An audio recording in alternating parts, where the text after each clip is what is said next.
আজকের চিকেনের জন্য প্রথমেই পেঁয়াজ, রসুন, আদা, লঙ্কা সমস্ত কিছু খোসা ছাড়িয়ে নিলাম এবং কেটে নিলাম। এবার আদা, লঙ্কা, রসুনের একটা পেস্ট করে নিলাম। তার মধ্যে কিছুটা জিরে এবং ধনে দিয়ে দিলাম। ধুয়ে রাখা চিকেনের মধ্যে নুন, হলুদ, তেল দিয়ে মেখে নিলাম এবং কড়াই বসিয়ে দিলাম। তার মধ্যে আলুগুলো দিয়ে একদম কড়কড়ে করে ভেজে নিলাম। এবার কড়াইতে তেল দিয়ে গরম মশলা, জিরে, তেজপাতা ফোড়ন দিয়েই তার মধ্যে দিয়ে দিলাম পেঁয়াজগুলো গোল্ডেন ব্রাউন করে ভাজা হয়ে গেলে তার মধ্যে আমি অ্যাড করে নেব একটু জল দিয়ে দেওয়ার পর কিছুক্ষণ নাড়াচাড়া করে ফুটে উঠলেই তার মধ্যে দিয়ে দেব রসুন বাটা 2 চামচ।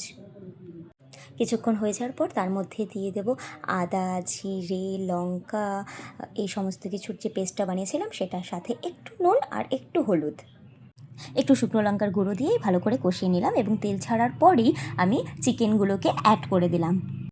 এবার চিকেনটা দিয়ে একটু ভালো করে নাড়াচাড়া করে তারপর আমি একটা থালা দিয়ে এই চিকেনটাকে একটু কিছুক্ষণের জন্য ঢেকে দেব এবং ঢেকে দিয়ে গ্যাসের আঁচটাকে একটু কম করে দেব।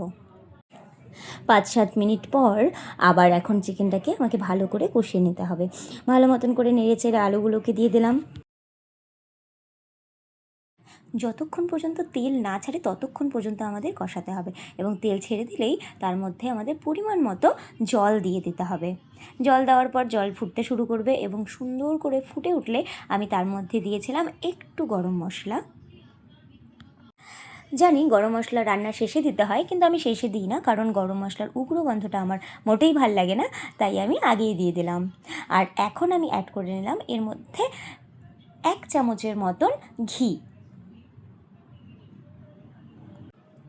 ব্যাস, এভাবেই রেডি হয়ে গেল রবিবারের সুস্বাদু চিকেন কষা। খুব কম সময়ে, খুব টেস্টি। দেখে তো ভীষণ লোভনীয় লাগছে, খেতে মোটামুটি ভালোই।